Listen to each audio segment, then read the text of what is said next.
Good morning po. Masaya po ba ang Pasko? Alam natin yung kahulugan ng Merry. Di ba? Yung magkaroon tayo ng masaya, maligayang Pasko. Sabi nga po, ang tunay na diwa ng Pasko daw ay pagmamahalan, pagbibigayan. Yan. Tama po ba yun? Ang tunay na diwa ng Pasko ay pagmamahalan at pagbibigayan. Okay? So, last Sunday po, napapaksa po natin yung kahalagahan nung tayo ngayon ay nasa kagandahan ng pangako ng Diyos na dapat na-enjoy ito ng bawat mananampalataya. Tapos ang sabi nga ay, at lumipas man itong araw ng ito ng pagdaraos ng okasyon ng maraming nagdiriwang itong Pasko tapos ay bagong taon. Ang sabi doon ay, at magbuhat ngayon kahit hindi Pasko ay magbibigayan daw lagi. Pagkatapos kahit hindi na Pasko ay magbigayan. Okay? So, kakaawa naman yung walang maibigay, no? Pagka yung ikaw ay nasa krisis. Dumadaan din po ba ang bawat tao sa krisis? Yeah. So, baka may mga pagkakataon wala kang maibigay. Pero, bilang tayong mga mananampalataya, kung ating lilinangin ng lubusan, ay napakapalad po natin na ang unang-unang ginawa natin para dumating sa atin ang blessing nito ng Panginoon. Yung sinasabi sa Ephesians chapter 1 verse 3. Tingnan nga natin po yon. Blessed be the God and Father of our Lord Jesus Christ. So ibe-bless mo rin. Tayo po biniles ng Diyos. Di ba? Biniles na tayo ng Diyos sa pamamagitan ng ginawa ni Jesus sa krus ng Kalbaryo. So ang blessing po ay na ginawa ng Panginoon, pag naintindihan natin po yung krus ng Kalbaryo, daig mo pa yung bilyonaryo. Agree po ba kayo? Daig niyo pa yung bilyonaryo. O di ba? Kasi nga, habang tumatagal, kung ang isang mananampalataya talaga naunawaan niya at napag-aralan niya kung gaano kaganda yung ginawa ni Jesus sa krus ng Kalbaryo, yun yung sinasabi dyan, ibe-bless mo rin ang Diyos. Biniles tayo ng Diyos sa pamamagitan ni Jesus. Ibinigay niya sa atin ang kanyang kaisa-isang anak. Diba? Pero kailangan naunawaan mo, naaral mo kung ano talaga yung kahulugan ng blessing na yan. Sabi diyan, bakit mo ibe-bless ang Diyos, ang Ama ng ating Panginoong Jesucristo? Sabi diyan, who had blessed us, na siyang nagpala sa atin. O di ba, lahat tayo, wala namang pinili ang Diyos eh. Wala namang favoritism ang Diyos eh. Di ba? Kaya kung talagang malimit nating ulit-ulitin, kung ang perimeter ng blessing ay sa physical aspect, maraming malungkot. Maraming mananatiling hahabagin nila ang kanilang sarili. Pero pag naunawaan natin na ang blessing at ang pinaka-ultimatum na blessing, sabi diyan, who had blessed us with all. Oh, may kulang ba yon? Di ba? Isipin natin, i-focus natin yung isipan with all, ng lahat. With all spiritual blessings. Lahat ng pagpapalang espiritual. Kaya doon sa ating pag-aaral, dahil kay Kristo, kung naunawaan natin ang ginawa at ganda ng bisa ng ginawa niya sa krus ng Kalbaryo, masaya ka. Masayang-masaya ang Pasko mo. Malalampasan mo yung kaligayahang pang-physical lang. Kasi yun yung pinaka-ultimatum blessings. Yung spiritual blessings in heavenly places in Christ. Di ba? Ang importante lang po dito talaga yung focus mo. Arukin ng ating isipan. Maaarok naman ang ating isipan kung ipopokus natin yung ating isipan. Anong ganda ng blessing na meron ka. Kaya ngayon, pag naunawaan niya sa pag-aaral natin ng salita ng Diyos, ng kanyang kapahayagan patungkol sa Ebanghelyo. Kaya alam niyo po yung Romans 10:17, pag kinuha ninyo inisa-isa niyo yung so then faith cometh by hearing and hearing by the word of God. Di ba? Sino ba yung word of God? Nasaan ba yung word of God? Na kay Christ. Kasi sabi yung kino-quote ng maraming beses ng marami, yung John 1:1, in the beginning was the Word, capital W. Si Christ yan. Pag capital W, si Christ po yan. In the beginning was the Word, and the Word was with God. Si Christ daw, kasama na ng Diyos. And the Word was God. At si Christ ay Diyos. Tapos ang sabi ng verse 2, the same was in the beginning with God. And then ang sabi ng verse 3, and all things were made by Him. O, diba? All things. Pag sinabing all things, heavenly at saka earthly, maging ang physical. All things were made by Him, and without Him, kung wala siya, si Christ, was not anything made that was made. Hindi magagawa ang anumang bagay. Diba? Hindi malilikha ang anumang bagay kung wala si Christ, kung wala yung capital W. Pero ano yung significant doon sa capital W?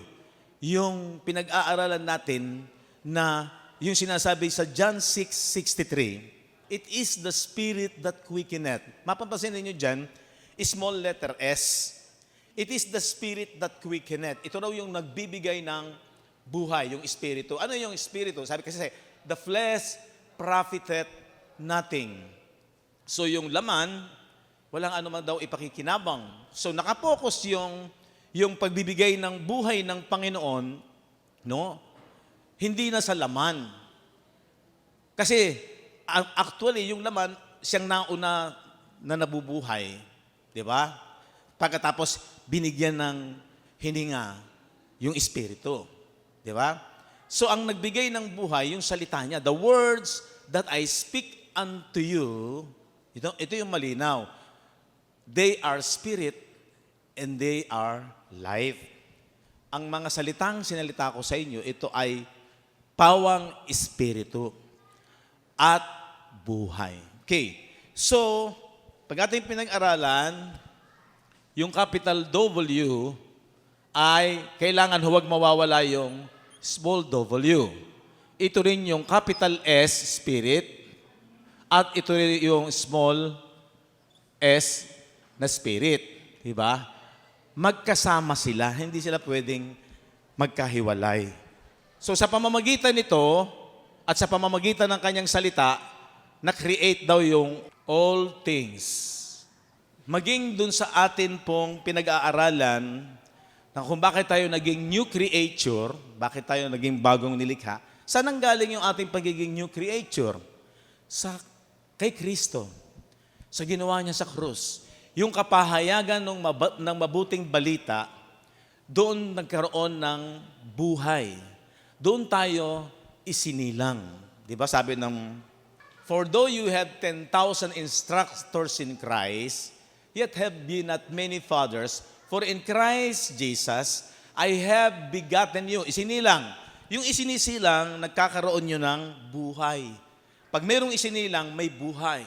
So sa spiritual aspect, kaya sabi, born in the Spirit, isinilang tayo sa pamamagitan ng Ebanghelyo. Pag napakinggan mo ang Ebanghelyo, Ephesians 1:13, tinan ninyo. In whom you also trusted, pagkatapos din yung paniwalaan, na alin? After you heard the word of truth. So yun yung word, yun yung spirit of truth. After you heard the word of truth. Ano yung word of truth? The gospel of your salvation. So yun yung gospel. In whom also after that you believe, pagkatapos mong maniwala, doon mo tinanggap ang Holy Spirit, si Jesus of promise, ang Diyos. Di ba? Kaya nagpapasimula ang pananampalataya sa pakikinig ng kanyang salita. Salita ni Kristo, salita ng Diyos. At doon tayo isinilang, nakapokus po yung pagkasilang na muli natin sa pagkarinig natin ng mabuting balita. Kaya dapat yung mabuting balita, hindi fake news. Kasi pagka fake news, may posibilidad na daya ka, nabudol ka, na-scam ka.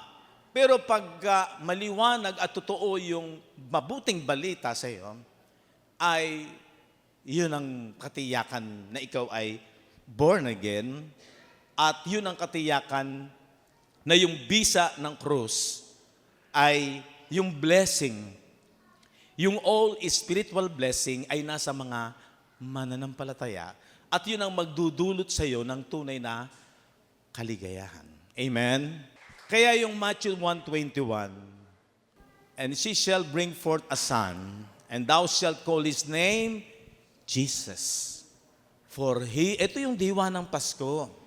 For he shall save his people from their sins. Diba?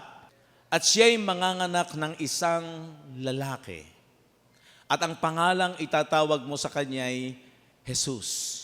Sapagkat ililigtas niya ang kanyang bayan. Una, yung bayang Israel. Diba? Kaya lang ang naging problema doon, ni-reject sila ng mga Israelites. Pero tayo ngayon ang bayan ng Diyos. According to Revelation, tayo ang bayan ng Diyos, yung mga believer. Ililigtas niya ang kanyang bayan. Saan? Saan po? Saan? Sa kanilang mga kasalanan. Malinaw po ba yan? Alam nyo dyan lang, simpleng magiging maliwanag ang katotohanan na tayo ligtas na sa kasalanan. Kung talagang believer ka, maliwanag sa iyo na ligtas ka na sa kasalanan. Amen? Ipinanganak si Jesus at ang pangalan nga niya po ay Jesus. Ang meaning po kasi ng Jesus, parang Joshua, Yeshua. Savior, tagapagligtas. So kung common sense ang gagamitin natin, ligtas na tayo sa kasalanan. Bakit ba malimit sabihin na siya ang tagapagligtas? Pero ang nakakalungkot, bakit maraming simbahan at maging tayo ay naging biktima ng fake news at hindi good news? Bakit? Kasi nananatili pa rin mayroong bisa ang kasalanan. So, nananatili, andun pa rin yung struggle ng mga mananampalataya na kailangan mapagtagumpayan mo kasalanan. Pinagtagumpayan na nga ni Jesus eh. Tinapos na nga niya eh. Diba? Agree po ba kayo? Hello? Tanong na lang. May bisa pa ba sa isang mananampalataya na nakakaunawa at isinilang na muli, maliwanag yung kanyang pagkasilang na muli, na talaga bang tapos na yung bisa ng kasalanan? At talaga bang pinapasalamatan natin ang Diyos sa pagkabigay niya sa pagkasilang ni Jesus para maunawaan natin na dapat tayong mag-rejoice, mag-celebrate ng Pasko sa totoong pagdiriwang nagmumula sa isipan. Hindi yung nakikisaya ka lang, nakikipagbigayan ka lang, pero wala talaga ang katotohanan ng diwa na kaya ibinigay si Jesus ay para matapos ang bisa ng kasalanan. Amen? Diyan ka magiging masaya. Kasi sabi nga ng Romans 7:14, dati tayo alipin ng kasalanan. Wala tayong magawa. Kaya doon sa pag-aaral natin ng Gospel of Christ, nauunawaan natin na walang matuwid, wala kahit isa kung ikaw ay titingin sa iyong sariling gawa. Ayaw nga ng Diyos na tayo umasa sa ating sariling gawa sapagkat magiging mayabang tayo. Hindi na, para bang, wag mo nang ibigay si Jesus. Parang walang kabuluhan niyang Pasko. Bakit pa isisilang si Jesus? Kaya ko namang pagtugumpayan ang kasalanan. Walang may kaya.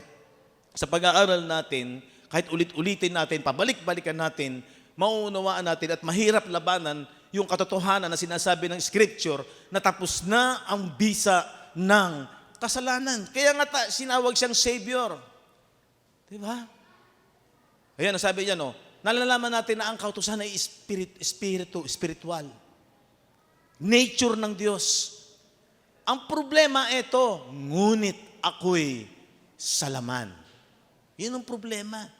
Yun ang bad news. Na kung ikaw ay nasa laman, anong problema? Ipinagbili sa ilalim ng kasalanan. Ano yun? Sold under sin. Alipin. Master mo yung, nung wala pa si Kristo, nung hindi pa natin naririnig ang ginawa ni Kristo, lahat tayo alipin ng kasalanan. Walang makapagmamalaki. Pwede mong i-judge ang ibang tao na ang kasalanan niya ay mortal, big. Ang problema, ang nakikita lagi ay yung malalaking, parang kumbaga sa illustration, kung sa mga hayop, ang laging nakikita mo, elepante, ang lalaki. Giraffe, ang haba ng leeg. Kitang-kita sila. Very visible sila sa nakikita ng mata. Pero yung mga maliliit na hayop, hindi natin nakikita. Pero hayop din yon. Tama? Lahat yun hayop. Lahat yun masama. Pero bakit ba big deal sa atin yung malaki lang kasalanan? Kaya nung inilapit kay Jesus yung babaeng nahuli sa pangangalo niya, aktual nahuli nila.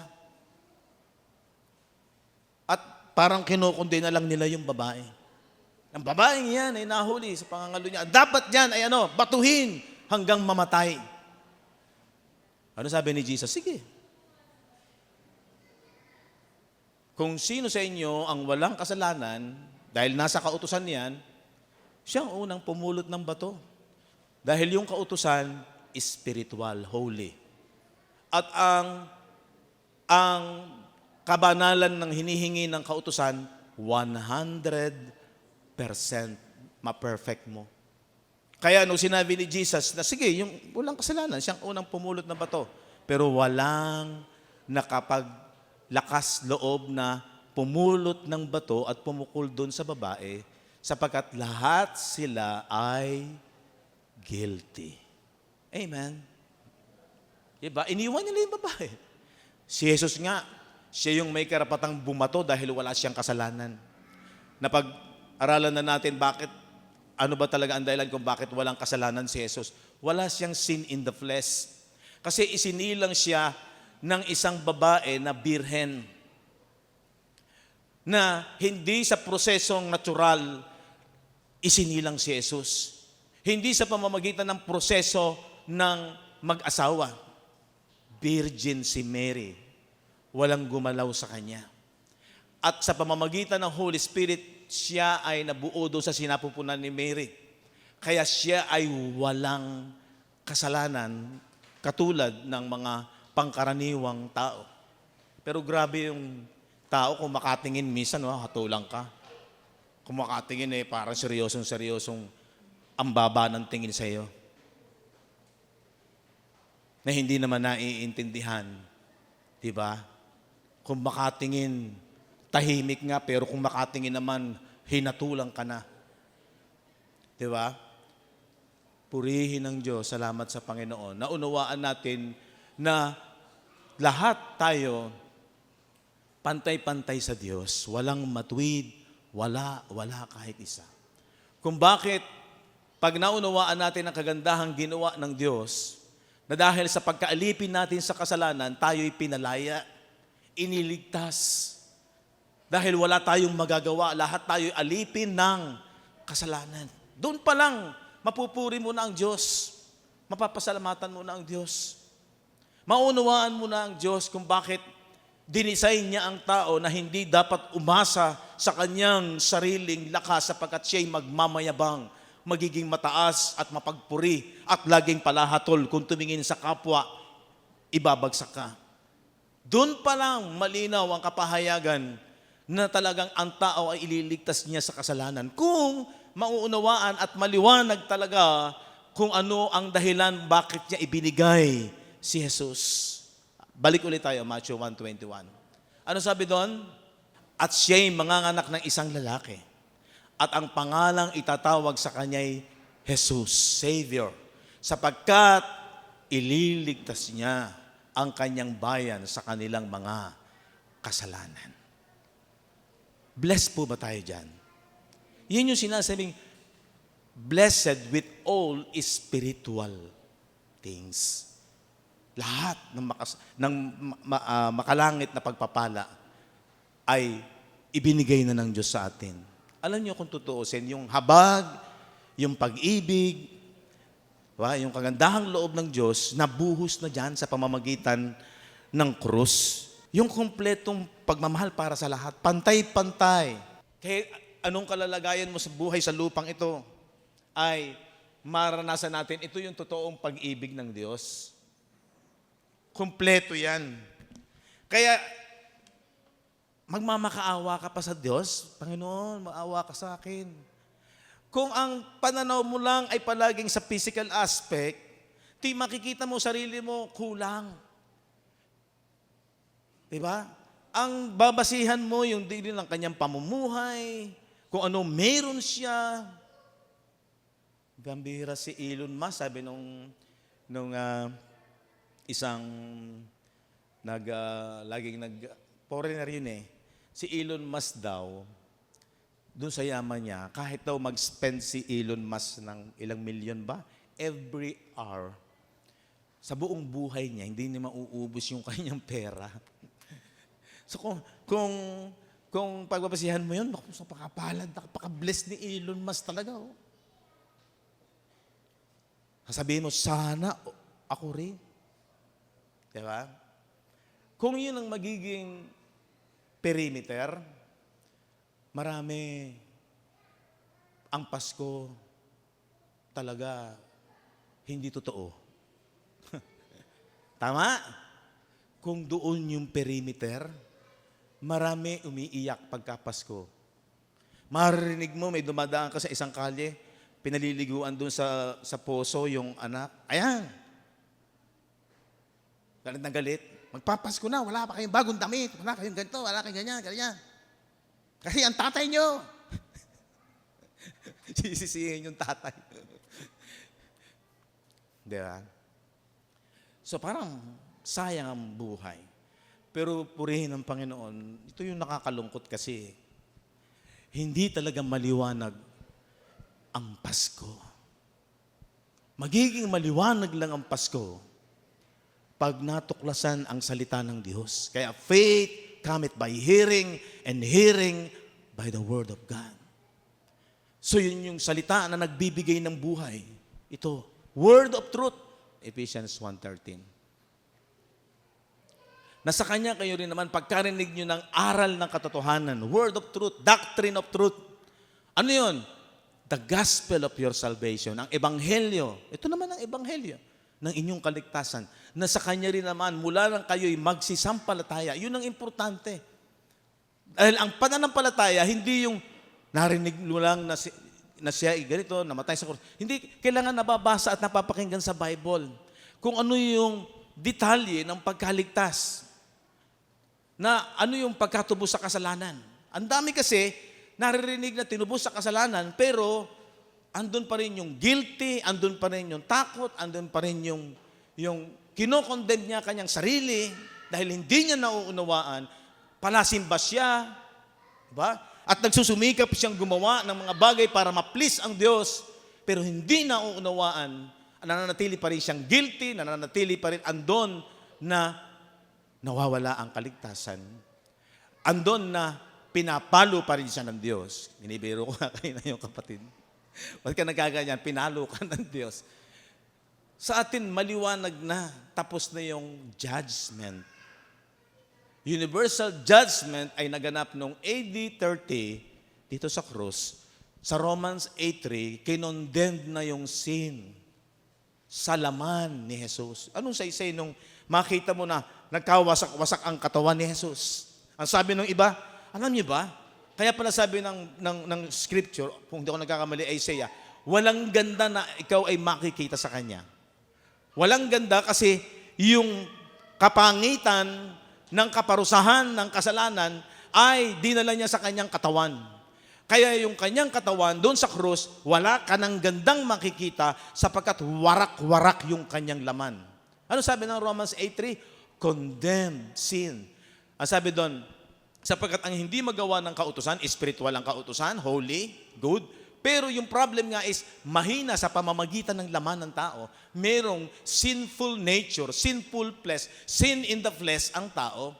Sa pagsusugo ng Diyos, ito yung solusyon. For God sending His own Son. Sa pagsusugo ng Diyos, yun yung dahilan kung bakit isinilang si Jesus. Sa kanyang sariling anak, na anong naging representation ni Jesus? Na sa kanyang laman, nag-anyong salarin. At dahil sa kasalanan, kaya nga iniligtas ang tao sa kasalanan eh. Dahil sa kasalanan, anong ginawa doon sa kasalanan?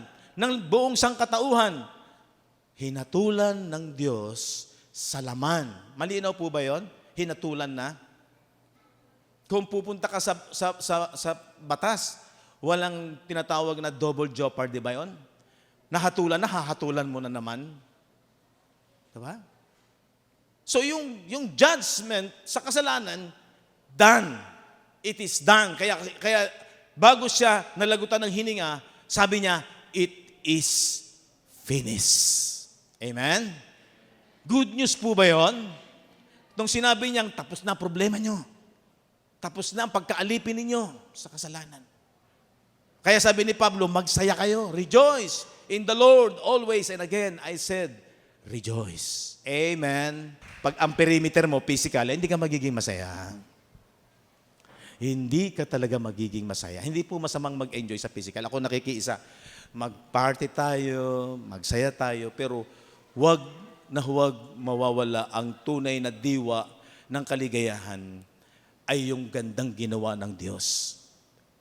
Kaya sabi ko nga last week, alam niyo yung paglago sa pananampalataya, nire-require dyan. Kasi, sabi nung ating binasa sa Romans 8:2 and Romans 8:1, ngayon ay, sige, wala nang anumang hatol. Bakit? Kasi yung hatol, tinapos na dito. Agree po ba kayo? Condemned na yung sin eh. Yung masama, tinapos na dito. Kaya nga tayo tinawag na believer eh. Ang gagawin mo lang, maniwala ka. Kaya ang sabi ko, ang interest ng Diyos, hindi yung laman mo mabago. Hindi ito. Flesh profited nothing. Ang interest ng Diyos, yung mind, yung inward man, yung spirit. Kasi yung mind ang tatanggap ng kanyang good news, nung kanyang gagawin. Yung mind ng tao ang maniniwala. Amen.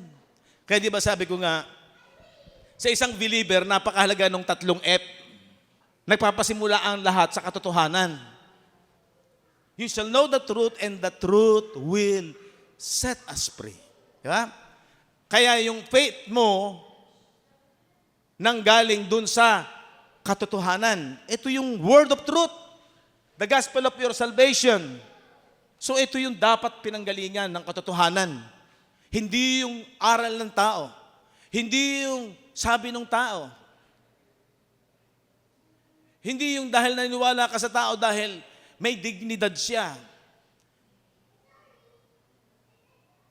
Sa physical aspect. Pero sa spiritual, wala. Kasi ang pinanggagalingan ng katotohanan ng spiritual, salita ng Diyos. Diba? So, kaya yung faith mo, nanggaling din sa facts. Pati yung feelings mo, mababago. Yung feelings mo, magkakaroon din ng shifting. Kung marirenew yung mind, makikita ng mind yung katotohanan, magliliwanag yung isipan, yun na yung kanyang paniniwalaan. Ano yung paniniwalaan mo? Salita ng Diyos. Hindi mo nakikita. Yung ginawa ni Jesus, nangyari yan 30 AD. Hindi na natin yan nakikita. Pero naka-record sa history, sa scripture. Kaya dapat natin pinaniniwalaan. Diba? Hindi haka-haka, hindi sarili mong opinyon, kung hindi sinasabi ng salita ng Diyos. Kaya, ang pinakamataas na antas ng paniniwala mo, salita ng Diyos. Hindi yung nakikita ng mata mo, hindi yung naoobserbahan ng senses mo. Ang magiging mataas na level ng katotohanan, ang magkakaroon ng pinakamataas na authority sa buhay ng isang mananampalataya, manggagaling sa kanyang isipan sa pamamagitan ng pagtitiwala niya sa salita ng Diyos. The word of truth, doctrine of truth, gospel. Na dito, tinapos na yung kasalanan. No matter what, kung ano man ang katuruan ng maraming simbahan, hindi ka napatatangay. Kasi ang pinakamataas na authority sa iyo, Scripture, salita ng Diyos. Amen. Kaya sabi ko nga, malalampasan ng paniniwala mo yung nakikita ng mata mo. Kaya sabi ni Paul, lumalakad kami sa lupang ito, hindi sa nakikita ng aming mga mata. Ang tao kasi laging nagbe-base sa nakikita. To see is to believe. Diba? Yan yung laging mas mataas ang level na pinaniniwalaan ng isipan. Kung ano yung nahahawakan niya. Nadidistinguish niya, ito solid, ito liquid, ito gas. Ayon sa nakikita niya at sa nararamdaman niya, walang masama. Yan yung carnal knowledge. Diba? Sabi ko nga, carnal knowledge yan. Pero hindi ka dapat dyan nagbe-base pag pinag-usapan ay ang katotohanan ng ating paniniwala sa Diyos. Kaya tayo iniwanan ng Scripture, diba? Binigyan ko nga kayo ng sample, si Abraham at si Sarah, mahirap at nag-struggle sila na maniwala na magkakaanak sila ayon sa pangako ng Diyos na manggagaling sa kanila dahil sa carnal knowledge, sa carnal thinking ng isang tao, hindi na sila magkakaanak. Kung magtatanong sila sa medical scientist o science, sa mga doktor, sasabihin, hindi ka na magkakaanak. Bakit? Baog ka. At kung sa sariling observation ng karunungan ng tao, sabi ni Abraham, manganganak pa ba ako? 100 years old na. Expired na ako. Diba? Pero, hindi ganon ang natupad. Kaya nagkamali sila na sa pinakialaman ng kanilang carnal knowledge, yung plano ng Diyos, ang sabi ni Sarah, si Agar, sige, sipingan mo. Diyan siguro ang daan para magkaroon ka ng anak na sinasabi. Pero mali pa rin. Diba? So kung gagamitin mo, yung carnal knowledge mo, patungkol sa mga bagay na espiritual, mabubudol ka. Kasi yan yung filosofiya. Ano yung filosofiya? Pag-ibig sa karunungan, pero karunungan ng tao. Kaya dapat na-differentiate natin o naihihiwalay natin, bagaman si dalawa na yung ating pagkatao. Taong panlupa at isang taong panlangit. Kaya hinihimok tayo sa Colossians chapter 3, verse 1 and 2. Ano sabi doon? Ituon ninyo ang inyong mga isipan sa mga bagay na panlangit. Kung kayo nga'y muling binuhay na kalakip ni Kristo. Kayo po ba'y binuhay na mag-uli na kalakip ni Kristo? O, di ba? Ang linaw po yan. Anong sabi dyan? Anong iniuutos? Sabi ko, ito yung law of the Spirit. Bagaman wala na tayo sa law of sin and death na sinasabi ng Romans 8:2, sapagkat ang kautusan ng Espiritu ng buhay, law of the Spirit that gives life in Christ Jesus, ay ano sabi dan? Ay pinalaya kayo. Saan? Sa kautusan ng kasalanan at ng kamatayan. Law of sin and death. Law of Moises sa mga Hudyo at sa mga Gentiles, law of conscience. Naalala niya po ba yan? Sana lagi yung sana naka-record na po yan. Nasa memory niyo na po yan. Tayo ay nasa law of conscience. Romans 2:14 and 15. Hindi tayo kasama doon sa law of Moises. Pero pareho yon na law of sin and death. Kasi yung law of sin and death ng conscience nanggaling kay Eva at kay Adan. Yung knowledge of good and evil na nung kinain nila, anong sabi doon? Namatay sila. Namatay ang tao. At naghari ang kamatayan. Kaya ang lahat ng espiritu ng tao, patay. Doon nang galing yung law of sin and death. Amen? Amen? Dapat maliwanag po yan. Kaya nung dumating si Jesus, pinalaya tayo sa law of sin and death. Ano ang nagpalaya? Law of the Spirit, by the Word of God, ng Gospel of Christ. That gives life. Kaya tayo isinilang na muli. Kaya tayo nagkaroon, na-resurrect yung ating dating patay na espiritu. At nagkaroon ng dalawang pagkatao. Kaya ang sabi ngayon doon ay, sabi dyan, kung kayo nga'y muling binuhay. So alam mo na kung ikaw ay muling binuhay, yung espiritu mo, nakalakip ni Kristo, hanapin ninyo. So yung mind mo, yung spirit mo, lagi niyang hahanapin yung mga bagay na nasa itaas, na kinaroroonan ni Kristo na nakaupo sa kahanan ng Diyos, which is nasa Scripture. Dahil ang salita ng Diyos ay espiritu. And then verse 2, so yun yung command. Command yan ang law of the Spirit that gives life. Meron tayong law. Wala na tayo sa law of sin and death na nagko-condemn na ministry ng death. Yung law of sin and death, maliwanag yun na yun ang nagko-condemn, yun ang nagsasabing ikaw ay sinner, yun ang nagsasabi na ikaw ay patay. Law of sin and death. Ministry of death. Pero wala na tayo doon, pinalaya tayo doon ni Kristo Jesus sa pamamagitan ng law of the Spirit that gives life. Kaya sabi diyan, kung kayo nga'y binuhay na mag-uli ni Kristo, ayan ang sabi ng verse 2, ilagak ninyo ang inyong pag-iisip sa mga bagay na nangasa itaas at huwag sa mga bagay na nangasa ibabaw ng lupa. Malinaw po ba yan? Amen. O di ba mapakalinaw po niyan? Nasa sa atin na nga lang yun. Sabi ko, yan ay command. Kaya lang walang condemnation yung command na yan. Kaya sabi ko nga, maiko-connect mo ngayon yung Bema Judgment Seat of Christ. Nahahatulan ng mga believers. So mayroong paghatol ang mga believers. Pero wala na tong kamatayan, abolish na yung death.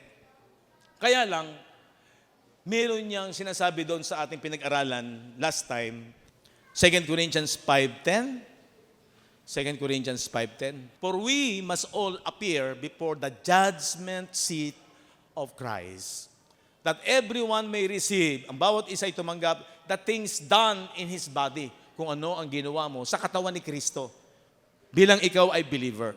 According to what He had done. Dito, hahatulan tayo, kung ikaw ay believer na, ano ginawa mo? Talaga bang iningatan mo salita ng Diyos? Talaga bang tinrasure mo? Talaga bang sinunod mo? Ikaw ba, ang pagsuporta mo ba talaga sa body of Christ? Bilang tayo ay body of Christ, katawan ni Kristo, ay nag-function ka ba? Dahil lahat tayo ay bahagi. Tayo ay co-laborers with God sa ministry.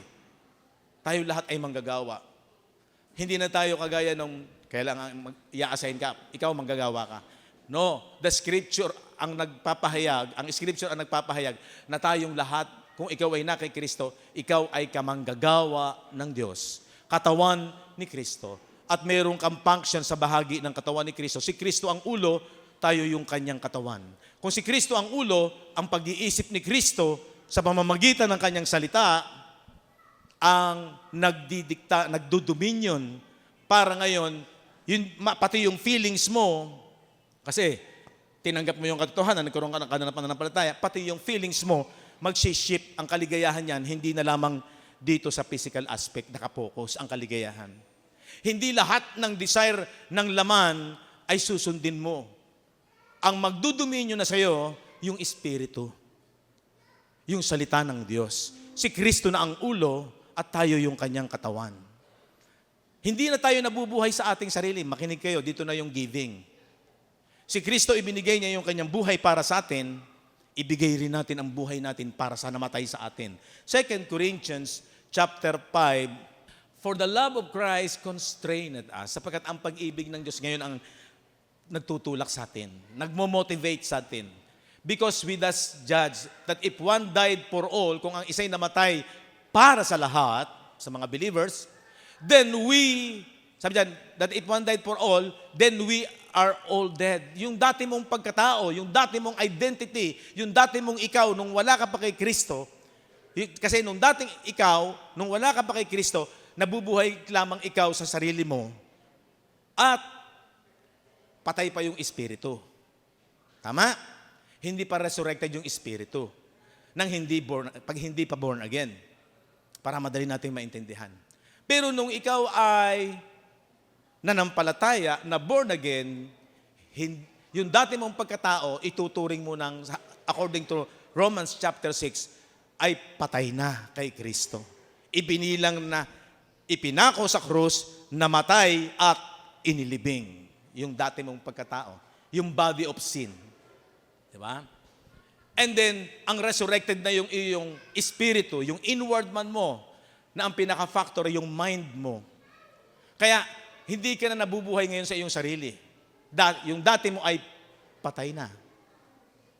In the sight of God.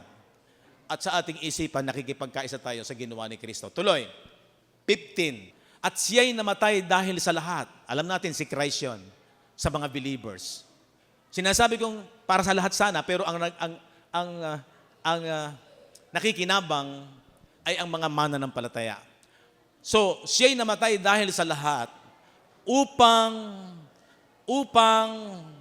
ang nangabubuhay, ang sabi niya, maliwanag po ba yan? Upang ang nangabubuhay ay huwag nang mabuhay pa sa kanilang sarili. Makinig kayo magaling. Hindi, kung ikaw ay Kristiyano at lumalago ka sa pananampalataya, sinusunod mo yung batas ng Espiritu. Anong batas ng Espiritu? Grow in the knowledge of grace. Diba? Upang nga nabubuhay, huwag na mabuhay para sa kanilang sarili. Kung hindi, nabubuhay ka na para kanino? Kung hindi doon sa namatay dahil sa kanila at muling nabuhay. Dapat yan ang thinking ng mga Kristiyano. Hindi na ako nabubuhay sa aking sarili. Hindi, yung dati kong pagkatao, lumipas na. Yung aking old man, yung ating lumang isipan na wala kay Kristo, lumipas na. At ngayon, ang nabubuhay na sa atin si Kristo. Ibinigay niya yung kanyang buhay. Ito na yung giving. Ito na yung giving. Ang diwa ng Pasko, pagbibigayan. Ibinigay niya yung kanyang buhay. Ibigay mo rin ang iyong buhay sa Kanya. Hindi ka na nabubuhay sa iyong sarili. Yun yung kinote ni Pablo sa Galatians 1:22, kung di ako nagkakamali. Hindi na ako ang nabubuhay sa aking sarili. Kung hindi ang ikinabubuhay ko sa laman, habang nasa laman, ikinabubuhay ko sa pananampalataya sa anak ng Diyos na sa akin ay umibig. Mga kapatid, ito yung spirit of giving. Una muna, ibinigay ng Diyos yung kanyang buhay, namatay siya para sa atin, dapat din, ituring mo na yung dati mong pagkatao na patay na. At nabubuhay ka na ngayon para sa Kanya. Ibinibigay na natin ang ating buhay para kay Kristo. Amen. Magandang buhay ba yon? Well, magandang buhay yon, pero may sacrifice. Offering your body as a sacrificial offering. Romans 12, 1 and 2. Ito yung karampatan nating pagsamba, mga kaibigan, mga kapatid, mga minamahal. Sabi diyan, kaya nga mga kapatid, ipinamamanhik ko sa inyo. Pinamamanhik, pinakikiusap. Alang-alang sa mga kahabagan ng Diyos. Kasi ibinigay na niya yung kanyang habag. Hindi ka na dapat magmakaawa sa Diyos. Yung kompletong mercy ng Diyos, nasa atin na. Ibinuhos niya dito. Complete na yan.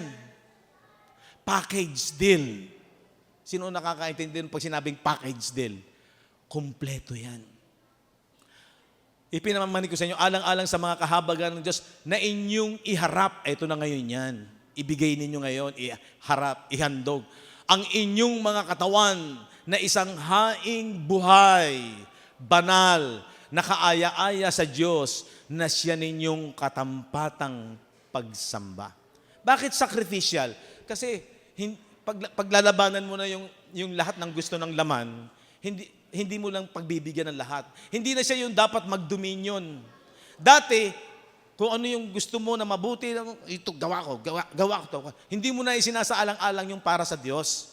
Pero ngayon, meron ka nang isinasaalang-alang dahil hindi ka na nabubuhay sa sarili mo. Amen. Hindi lahat ng gusto mo at tama para sa iyo ay susundin mo. Kasi si Kristo na ang pag-iisip mo. Ano sabi ng 1 Corinthians 2:16? Nasa atin ang pag-iisip ni Kristo. Saan ang galing ang pag-iisip ni Kristo? Sa Bible. Sa Scripture. Lalo na sa kapahayagan ng mabuting balita. Na tayo ngayon ay pinalaya na sa kasalanan. At wala nang hihigit na pag-ibig doon. Kailangan naiintindihan ng ating isipan na wala nang hihigit sa pag-ibig na ibinigay ng isang kaibigan ang kanyang buhay para sa kanyang mga kaibigan. Ituring kang kaibigan.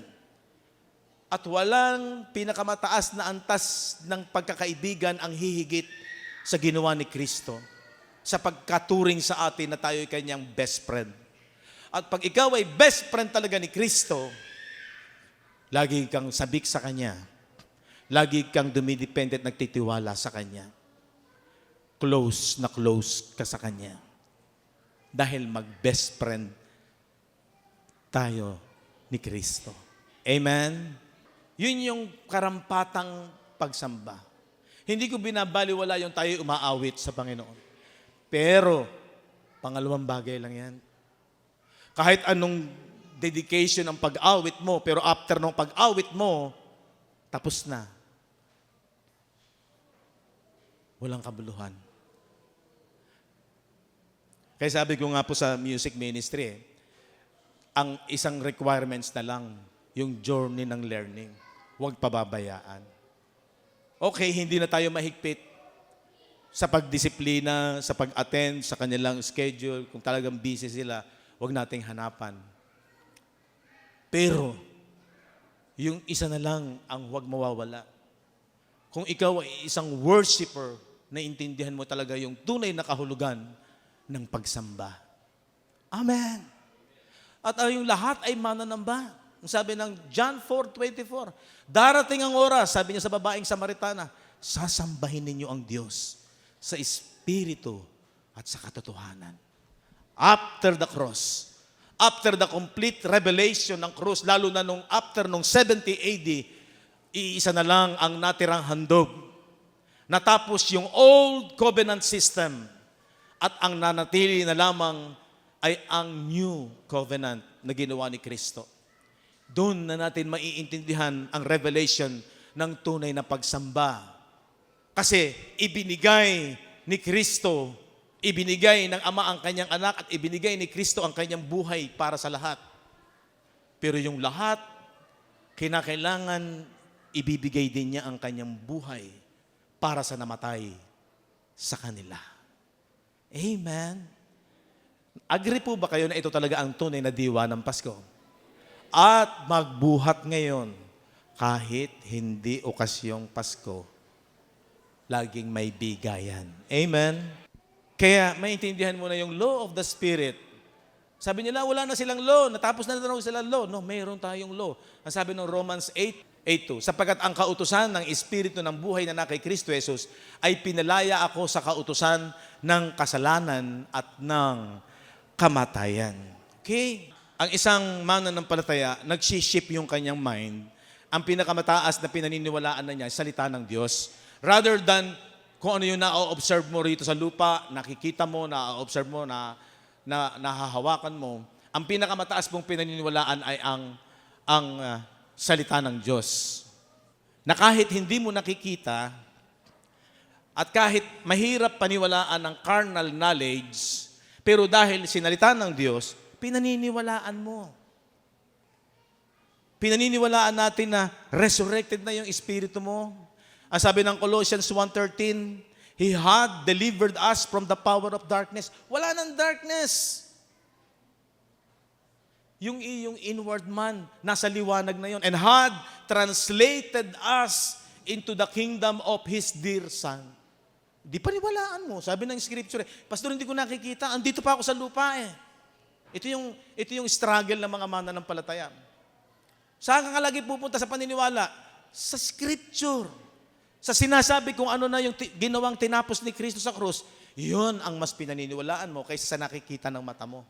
Doon mo maintindihan yung sinasabi ni Paul na kami lumalakad sa lupang ito, hindi sa nakikita ng aming mga mata, kung hindi sa hindi nakikita. Pag sinabi na yung espiritu mo, yung inward man mo, meron ng eternal life, at yun ay nasa new heaven and new earth, paniniwalaan ko yun. Bakit? Kasi yun ang bisa ng ginawa ni Jesus sa krus. Secured na yung aking inward man. Hindi na yun mapapahamak. At naniniwala ako, hindi totoo na license to sin ang grace. Kasi kung maliwanag sa iyo yung gospel of Christ, hindi mo lahat susundin yung nasa ng laman. Although, sometimes we fail. Nagkakamali ka kasi talagang makikita mo in the natural, itong carnal ay talagang laman. Pero, hindi lahat ng gusto niyan, sige-sige lang. Amen? Pero the good news is, nagtitiwala ka na circumcised ka na. Yung body of sin, itong outward man, is considered na namatay, inilibing, nakasama ni Kristo sa krus ng Kalbaryo. Doon yung sinasabi sa Romans chapter 6 na, Reckon, ibilang ninyo, count yourself sa kanyang kamatayan at sa kanyang pagkalibing. At sa kanyang pagkabuhay na maguli, ikinakount mo yung spirit mo, yung inward man mo, ay wala na sa kapangyarihan ng kadiliman, kung hindi translated na sa kanyang kaharian. Paniniwalaan mo ba yun kahit hindi mo nakikita? Amen. Kasi nag-shift na yung mind mo na ang mas totoo, hindi na yung nakikita mo. Ang pinaniniwalaan mo, yung bisa nung ginawa ni Kristo sa krus. Bakit? Hebrew 9:14. Tingnan ninyo. How much more shall the blood of Christ? Gaano pa kaya raw ang dugo ni Kristo? Comparing doon sa dugo ng mga hayop. Who through the eternal spirit, ito yun sa pamamagitan ng mundo ng espiritual, sa espiritong walang hanggan, anong ginawa? Doon inoffered yung sarili ni Kristo without spot to God. Walang dungis. Ano sabi diyan? Ano magiging bisa? Purge your conscience. Asan ang conscience? Mind. Anong dating isipan natin na kukonsensya sa kasalanan? May power ang kasalanan. Pero nung naliwanagan ka ng gospel of Christ, kung ano yung bisa ng ginawa ni Kristo, mawawala na yung dati mong isipan, yung konsensya mo, yung pagka-guilty mo sa kasalanan. Purge your conscience from the dead works to serve the living God. Makakapaglingkod ka sa Diyos, makakapanalangin ka na meron kang kumpiyansa na nakapapasok at dinirinig ng Diyos ang lahat ng ating panalangin, magiging prayerful ka. Kasi alam mo, lagi kang naririnig ng Diyos. No matter what, kung ang mga panalangin mo, minsan even sa physical aspect, ay parang hindi nangyayari. Pero naniniwala ka dahil sa ginawa ni Kristo, wala nang bisa ang kasalanan, naririnig na palagi ng Diyos ang ating mga panalangin. Amen? Pero yung dati nating mindset is, naku, baka galit ang Diyos. Nauntog ka lang, pinalo ako ng Diyos.